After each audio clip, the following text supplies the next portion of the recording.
ॐ कृष्णाय वासुदेवाय हरे परमात्मने प्रणतक्लेशनाशाय गोविन्दाय नमो नमः।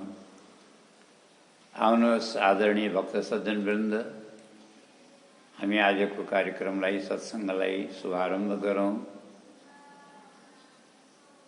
प्रभुको असीम अनुकम्पाले हाम्रो सत्सङ्ग अविच्छिन्न अनवरत यो चतुर्मासाको पावन समयमा चलिरहेको छ। हजुरहरूले श्रवण गर्नुभएको छ। पूर्व प्रसङ्गमा कथा चलिरहेको थियो। हिरण्याक्ष वरुण लोकमा गएर टाढीबाट एउटा हात उठाएर वरुणजीलाई नमस्कार गर्दै, अब यो भागवतमा कथाको ब्याजले सानो सानो कुराको हामीलाई शिक्षा मिलेको छ। यो एउटा शिक्षा हो। आफूभन्दा मान्यजन, श्रेष्ठजन, पूज्यजन, गुरुजनहरूलाई कहिले पनि एउटा हात उठाएर नमस्कार गर्नु हुँदैन। यो कुरा वरुण देवतालाई पनि थाहा छ। यसले मेरो नमस्कार गरेको होइन, मजाक उडाएको। म द्वन्द्व युद्ध गर्न आएको मान्छे। वरुणजीले भन्नु, मैले अनुष्ठान गर्न लागेको छु, त्यही भएर म तिम्रो इच्छा पुरा गर्न सक्दिनँ। किनकि अनुष्ठानमा वृत्त भएको व्यक्तिले युद्ध गर्न, क्रोध गर्न हुँदैन। क्रोध मात्रै होइन, काम, क्रोध, लोभ, मोह, मद मत्सर, यी षड्दोष, षड रिपुहरूलाई जितेर बल्ल अनुष्ठान हुन्छ। मनमा विकारहरू र विकृति छन् भने अनुष्ठान कसरी सफल हुन्छ? अब वरुणजीले अनुष्ठान गर्न लागेर भन्नुभएको होइन, तर बच्नको लागि, यो दुष्टसँग बच्नको लागि बहाना बनाउनु भएको। म तिम्रो इच्छा पुरा गर्न सक्दिनँ, युद्ध सन्यास लिएको छु। तिम्रो युद्ध गर्ने इच्छा छ भने म उपाय बताउँछु। यतिखेर भगवान श्रीहरिले बडा अद्भुत अवतार लिनुभएको छ। रसातलमा जानुभयो। तिमी त्यहीँ जाऊ, तिम्रो इच्छा पुरा हुन्छ, तिमीले युद्ध गर्न पाउँछौ। तिमी वीर शैयामा आरामले सुत्न पाउँछौ। स्याल, गिद्ध, कुकुरका भोजन पनि बन्न सक्छौ। कुरो त बुझ्यो उसले। स्याल, गिद्ध, कुकुरका भोजन भन्नुको अर्थ के हो? रिस उठ्या थियो। गदा घुमाएर खोपडीमा प्रहार गरिदिउँ कि जस्तो लाग्यो। तर के सोच्यो? कोही बात नहीं, बिचराले प्रतिद्वन्दी योद्धा बताइदिएको छ, उपकार सम्झेर क्षमा गरिदियो। गयो, छलाङ लगायो, अथाह जलसागरमा प्रवेश गर्यो। रसातल जाँदै थियो। बाटोमा देवर्षि नारद मिल्नुभयो। नारदजीको त कामै हो एउटा। नारदजीको एउटा काम छ के भन्दाखेरि बाटो बिराएकालाई बाटो देखाउने, होइन, भट्केकालाई राह देखाउने। अच्छा, गुरुको काम के हो? गुरुको केवल एउटै काम हुन्छ, भगवत प्राप्तिको बाटो देखाउने। त्योभन्दा अरू धेरै प्रपञ्च गर्नेवाला गुरु सम्झनुस्, त्यो एउटा धोका हो, त्यो आडम्बर। और शिष्यको काम हो गुरुले बताएको मार्गमा हिँड्ने। नारदजीले बाटो बताइदिनु भयो। यताबाट होइन, यताबाट जाऊ, छिटो पुग्छौ। रसातल पुग्यो। टाढैबाट भगवान वराहलाई देखो, जो आफ्नो दाढमाथि धरतीलाई राखेर निस्कँदै हुनुहुन्थ्यो माथि। टाढैबाट देखेर जहाँ से चाहो बन्न गोचरो मृग, अट्टहास गर्दै भन्छ। नारदले र वरुणले बताएको मेरो प्रतिद्वन्दी योद्धा भनेको यही जङ्गली सुँगुर हो। यो के लड्ला मसित? ए कहाँ लिएर जाँदैछु यो धरती? तिमीलाई थाहा पनि छ ब्रह्माजीले दिएको धरोहर हो, मेरो नासो हो धरती। मलाई नसोधिकन चुपचाप उठाएर लिएर हिँड्दैछौ, लाज लाग्दैन? बचेर भागुला भने आउला। चिनिया पनि छौ मलाई, म को? जाउला कहाँ? खबरदार। एउटा कुरा, भगवानले सुन्न त सबै कुरा सुन्नु आहा, तर नसुने चाहिँ गर्नु आहा। किन? बुद्धिमान मनुष्य कुरामा कहिले पनि उल्झँदैन। जो धेरै कुरा गर्छन् अब कुरामा उल्झन्छन्, तिनी कहिले पनि जिन्दगीमा सुल्झँदैनन्। किनकि कुरा धेरै गर्ने मान्छेले काम थोरै गर्छ, अब काम गर्ने मान्छेले कुरा धेरै गर्दैन। किन उसलाई कुरा गर्ने कहाँ फुर्सद हुन्छ? काम गर्ने मान्छेले, जसले काम गर्दैन त्यो कुरामा सबै आकाश पाताल जोडिदिन्छ, एक गर्छ। त्यही भएर भगवानले नीतिले पनि भन्छ, स्वकार्यम साधे धीमान कार्य ध्वंसे तो मूर्खता। कुरामा नअल्झनु, आफ्नो काम गराउनु, काम बनाउनु। भगवानले नसुने चाहिँ गर्नुभयो, धरतीलाई लिएर माथि जानुभयो, आधार शक्ति दिएर पृथ्वीलाई स्थापित गर्नुभयो। अनि फर्केर यतिर हेरेर भन्न लाग्नुभयो, दैत्येन्द्र के भन्दै थियौ अरे तिमीले? म अलि काममा व्यस्त थिएँ, अलि बुझिनँ। फेरि भन त। ब्रह्माजीले दिएको धरोहर हो धरती, के यस्तै भन्दै थियौ? मैले राखिदिएको छु माथि, तिम्रो नासो हो भने उठाएर लैजान सक्छौ। भागेर जालास कहाँ भन्दै थियो, होइन? लाख रुपियाँ कुरा हो, साँच्चै। हेर, मेरो भागेर जाने ठाउँ छैन। कस्तो सही कुरा गर्यो। अब हामीले बुझौँ है त, भगवानले भागेर जाने ठाउँ छैन मेरो भन्नुहुन्छ। किन? किनकि अब यो आकाश हामीले देखेका छौँ, आकाश भागेर कहाँ जाने ल भनौँ त? आकाश नभएको कोही ठाउँ हुन्थ्यो भने त भागेर त्यहाँ जानुहुन्थ्यो। आकाश त जुन ठाउँमा पनि पहिल्यैदेखि छ, अन्त जाने कहाँ हो त? त्यस्तै भगवान नभएको कुनै ठाउँ छ जहाँ भगवान गएर बसौँ? भगवान त सब जग्गा पहिल्यैदेखि व्यापक हुनुहुन्छ, विराजमान हुनुहुन्छ। अन्त भगवान कहाँ जाने? त्यही भएर हामीले कहिल्यै पनि भगवानलाई न आउनुभयो न जानुभयो यो व्यवहार प्रयोग गरिँदैन। भगवानको त एउटै कुरा हुन्छ, भक्तको भक्तिले प्रसन्न हुनुभयो भने भगवानले प्रकट भएर दर्शन दिनुहुन्छ। अब वरदान दिएपछि अन्तर्ध्यान हुनुहुन्छ। त्यही भएर भगवानलाई हामीले के भन्छौँ? प्रकट हुनुभयो अथवा अन्तर्ध्यान हुनुभयो। आउनुभयो या जानुभयो भनिँदैन। आउने और जाने त व्यक्ति हो, मान्छे हो, भगवान होइन। एकदम सही कुरा गर्यो। अच्छा, अरू तिम्रो सबै कुरा मलाई मन परे, एउटा कुरा मैले चित्त बुझेन, तिम्रो मन परेन। जो वीर पुरुष हुन्छन् नि, तिनीहरूले त आफ्नो वीरता देखाउँछन्, डिग हाँक्दैनन्। मलाई लाग्छ तिमी सायद नपुंसक हौ, नामर्द हौ, तिम्रो वीरता छैन, लड्न सक्दैनौ। त्यही भएर शत्रुलाई कुरै कुराले डर देखाएर जित्न चाहन्छ। यदि तिमी वीर हुन्थ्यौ भने यतिका गफ हाँक्ने थिएनौ, आफ्नो वीरता देखाउने थियौ। तिमी वीर पुरुष छैनौ जस्तो लाग्छ मलाई। भगवानले यसरी भन्नुभयो।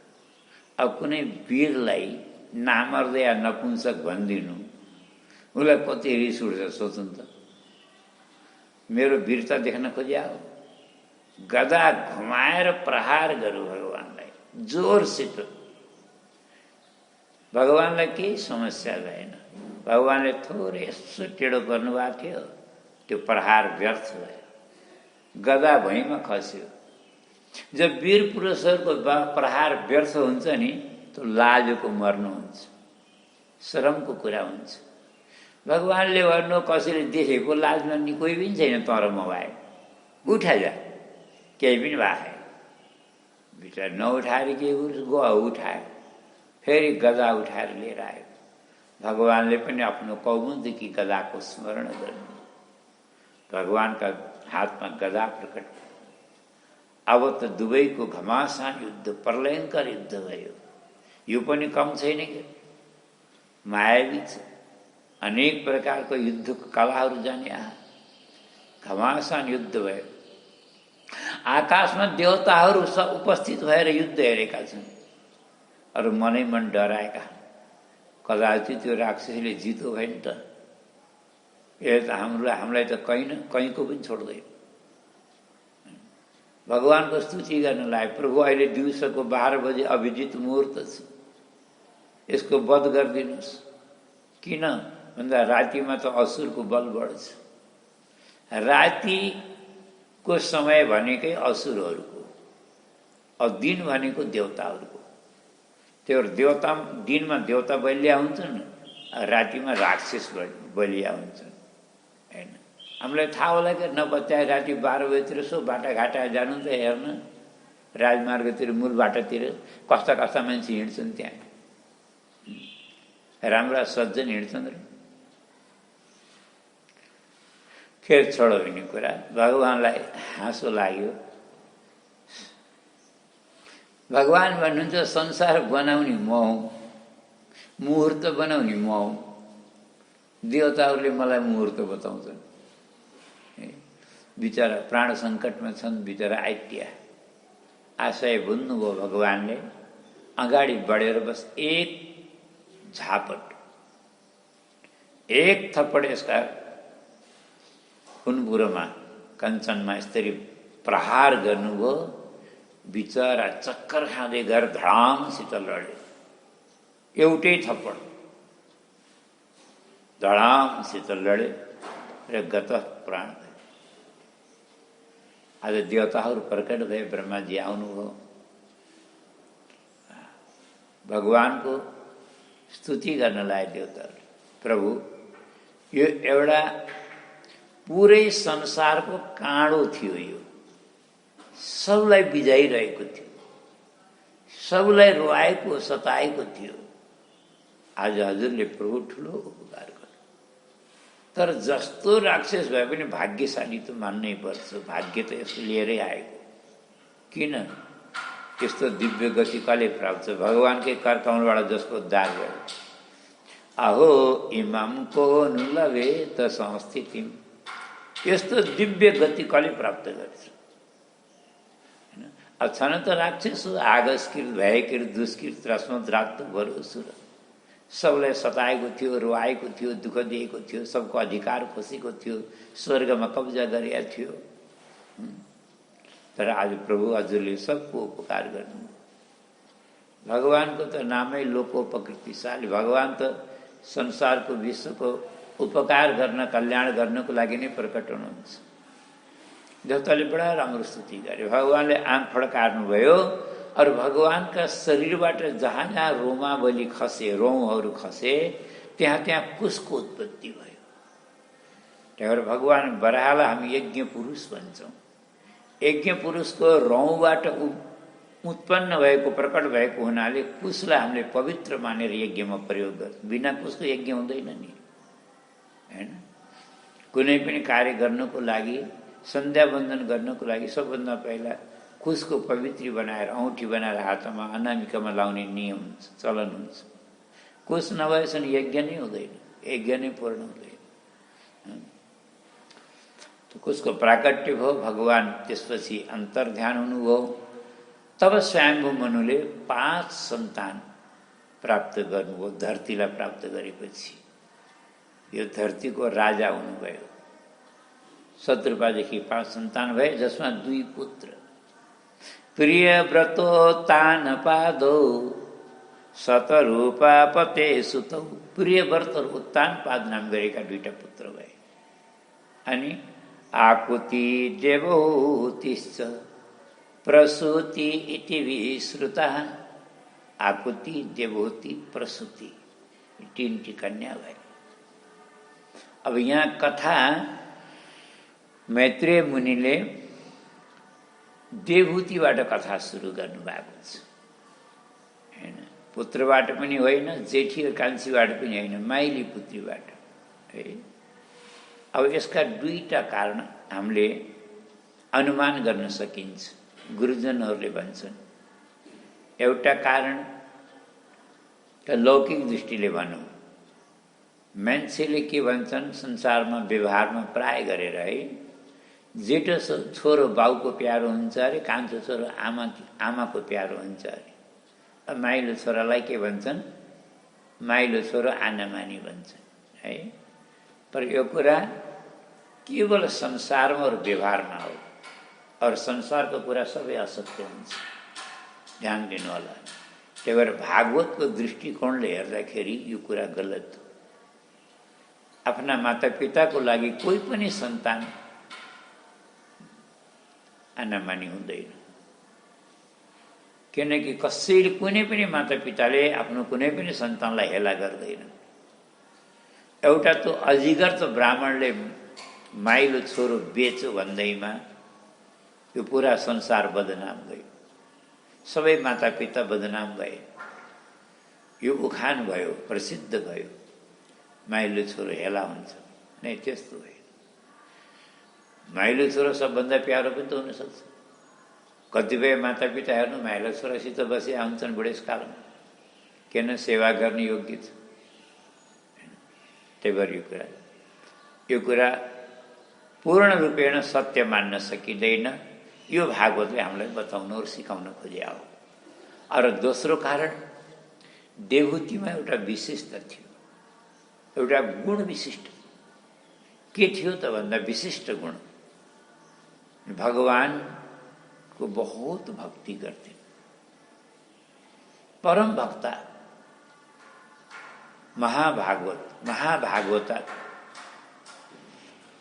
उनले एउटा मातापितासँग प्रार्थना गरिन्, पहिला कुरो त यदि हजुरले मेरो इच्छा पूरा गर्नुहुन्छ भने मेरो विवाह नगरिदिनुहोस्।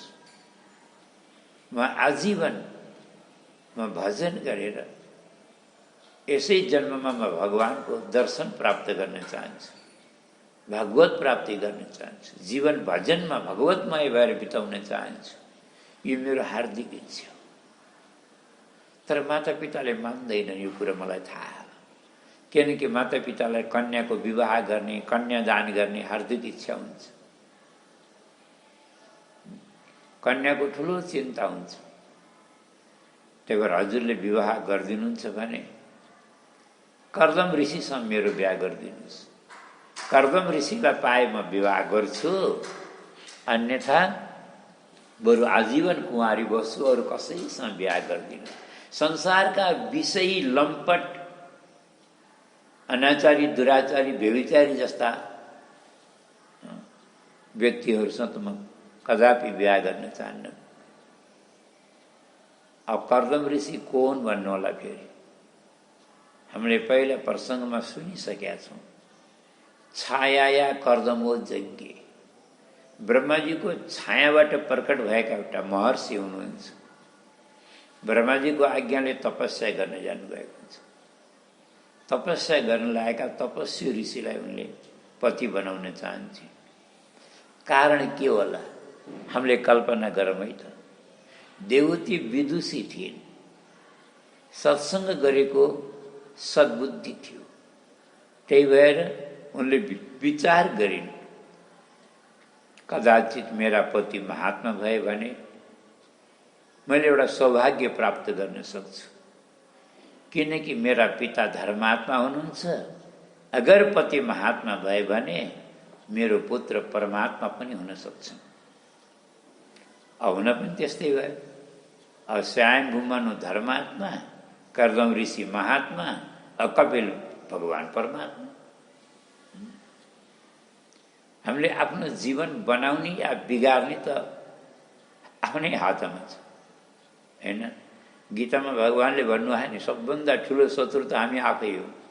आफ्नो जीवन आफै बर्बाद गरेका छौँ। जीवन सुधार्ने या बिगार्ने यो अरूको हातमा छैन, आफ्नै हातमा छ। त्यही भएर देवहूतिले यस्तो प्रतिज्ञा गरिन्। कर्दम ऋषिले 10,000 वर्ष तपस्या गर्नुभयो, कठोर साधना गर्नु, भगवान प्रकट। 10,000 वर्ष तपस्या गरेपछि भगवानको मन पनि के नपग्लने हो, दर्शन दिनको लागि प्रभु प्रकट हुनुभयो। कर्दम ऋषिले साष्टाङ्ग प्रणाम गर्नुभयो और उठेर बद्धाञ्जली भएर बहुत सुन्दर स्तुति गर्नुभयो। यहाँको स्तुति साह्रै मिठो छ, अन्तरात्माको भाव प्रस्तुत गर्नुहुन्छ। ये मायाते हत में दशस्तुत पादारविन्दं भव सिन्धुपोतम। हे प्रभु, हे दयानिधान, हे प्राणनाथ, हजुरका श्री चरण कस्ता छन्? भवसिन्धु पोतम अरे। यो भवसागरलाई पार गर्नको लागि नौकाको समान, जहाजको समान। और यस्ता चरण कमललाई प्राप्त गरेर पनि जो भवसागर तर्न चाहँदैन, मुक्ति चाहँदैन, अब त्यसलाई हामीले के भन्ने? कर्दमजी भन्नुहुन्छ, हजुरका मायाले त्यसको बुद्धि ठगिएको, त्यसको बुद्धि मारिएको, नष्ट भएको। यो अरूलाई भन्नुभएको होइन कर्दमजीले, है, कसैलाई व्यङ्ग गर्नुभएको होइन, कसैको मजाक उडाउनु भएन, आफैलाई भन्नुभएको। तथा सचाहम, म पनि त्यस्तै बुद्धि नभएको अभागी हुँ म पनि। केलाई? अब मुक्तिदाता परमात्माले के चाहियो वरदान माग भन्नुभयो, मैले पनि हजुरसँग मुक्ति दिनुहोस् भन्न नसकेर म के वरदान माग्दैछु? प्रभु मेरो बिहा गराइदिनु। ल वाउ। एउटा कथा याद आउँछ, दृष्टान्त। एकजना पति पत्नी रहेछन्, सन्तान रहन्छन्। सन्तान प्राप्तिको लागि तपस्या गर्न गएछन् वनमा। 12 वर्ष तपस्या गरे, कठोर साधना गरे। भगवान प्रकट हुनुभयो, वरदान माग्नु भन्नु। दुवै पति पत्नीले हात जोडेर भनेछन्, प्रभु एउटा सन्तानको प्राप्ति होस् हामीलाई। भगवानले तथास्तु भने अन्तर्ध्यान हुनुभयो। अब 1 वर्षपछि सन्तानको प्राप्ति भयो। मैले भक्तवत्सल भगवानको सन्तान 1 वर्षपछि ती दम्पतिलाई सन्तान भयो। त सन्तान त भयो, तर आँखा नभएको सुरदास, अन्धो भयो। तर पनि 12 वर्षको तपस्याले जन्मिएको बुढेसकालको सन्तान मोहमाया गरेर पालन पोषण गरे, हुर्काए, पढ्नलाई काशी पठाए, विद्वान भएर आयो। प्रतिभा थियो, विद्वान भएर आयो। एक दिन पुसको महिना रहेछ, जाडोमा घाम तापेर बसेका आँगना तीनैजना। अब पुत्रले यसै कुरैमा सोधेछ माता पितालाई, पिताजी मान्छे कुन जन्मको और कुन पापले गर्दा अन्धो भएर जन्मिन्छ? अब बिचरा जस्तो जानिया थियो बताइदिए, सुनिया हुँदैन कहीँ कथामा, सुन चोर्ने, हिरा मोती चोर्ने मान्छे अर्को जन्ममा अन्धो हुन्छ भन्ने सुनिया थिएँ बाबु, त्यही त होला।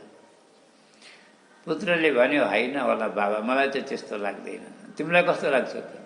मलाई त बाबुआमा अन्धा हुने भने सन्तान पनि अन्धो हुन्छ जस्तो लाग्छ। माता पिताले मनै मन सोचे, यसले त हामीलाई पनि अन्धो सम्झाइयो। त्यसो भए बाबु तिमी किन अन्धा भयौ त? हामी त अन्धा थिएनौँ। पिताजी, यो त हजुरको आफ्नो दृष्टिकोण हेर्ने नजरिया हो, हामी अन्धा छैनौँ भन्नुहुन्छ। मेरो दृष्टिकोणमा त हजुर पनि अन्धै हुनुहुन्छ। कसरी भन्नु होला? 12 वर्ष हिमालयमा गएर तपस्या गर्नु कति दुःख सहेर हजुरले। मोक्षका स्वामी परमात्मा कृपालु हजुरका अगाडि प्रकट भएर के चाहियो भनेर वरदान माग्नु भएको थियो। त्यस्तो मौका गुमाउनु हो हजुरले। भगवानसँग एक बार मलाई मुक्ति दिनुहोस्, संसारबाट मोक्ष दिनुहोस् भन्न सक्नु भएन। सन्तान दिनुहोस् भन्नुहुन्छ।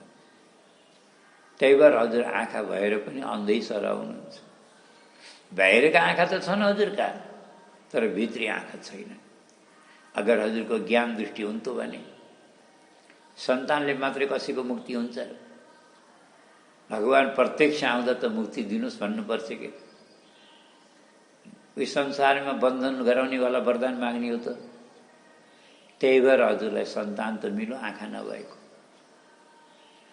त्यस्तै यहाँ कर्दमजी भन्नुहुन्छ, 10,000 वर्ष तपस्या गरेर भगवान मेरो अगाडि प्रकट हुनुभयो, मैले पनि मुक्ति दिनुहोस् भन्न नसकेर मेरो बिहा गराइदिनुहोस् भन्दैछु। भगवान मुस्कुराएर भन्नुहुन्छ, ठिक छ, म बिहा गराइदिन्छु, परन्तु पत्नी कस्ती चाहियो त्यो पनि भन्दिनु। प्रभु, विवाह त गर्न चाहन्छु तर पत्नी चाहन्न। लो, त्यस्तो पनि कहीँ बिहा हुन्छ? अनि के चाहन्छौ त? म त समानशीलाम गृहमे दधेनु, मेरै समानशील स्वभाव भएकी, मेरो धर्ममा साथ दिने भएकी कामधेनु गाई जस्ती म धर्मपत्नी चाहन्छु। अब पत्नी र धर्मपत्नीमा के फरक हुन्छ भनौँला फेरि हामीले याद राखौँ है। हाम्रो लौकिक भाषामा त केही फरक हुँदैन, पर यो भागवतको भाषामा बहुत फरक हुन्छ। पत्नी कसलाई भन्छन्? जसले पतिलाई पतन गराउँछन्। नरिसाउनुलाई है त कोही, मैले भने होइन कि पतनी नामै त्यस्तै छ, पतन गराए पतनी। त्यसो भए धर्मपत्नी कसलाई भन्छन् त? जसले आफ्नो धर्माचरणले, शील स्वभावले, आफ्नो पातिव्रत्य धर्मले एउटा पतित पामर अधम पापी पतिलाई पनि यो भवसागरबाट पार पुर्याउँछन्, भगवानको धाममा लैजान्छन्। त्यस्ता नारीलाई धर्मपत्नी भनिन्छ। त्यही भएर पत्नी प्राप्त गर्न त तपस्या गर्नु पर्दैन, परन्तु धर्मपत्नी प्राप्त गर्न त तपस्या गरेर पनि मुस्किल हुन्छ, पाउन गाह्रो हुन्छ। भगवान कर्दमको भाव देखेर न, सरलता देखेर भगवानको मन पग्ल्यो, आँखाबाट आँसुको तोप्ला चुयो। अरू जहाँ भगवानको आँसु खस्यो नि त्यहाँ एउटा तीर्थ बनो भन्छन्, बिन्दु सरोवर नाम। आज पनि उता गुजराततिर कता छ बिन्दु सरोवर। तीर्थयात्रा जाने मान्छे स्नान गरेर आउँछन्, दर्शन गरेर आउँछन्।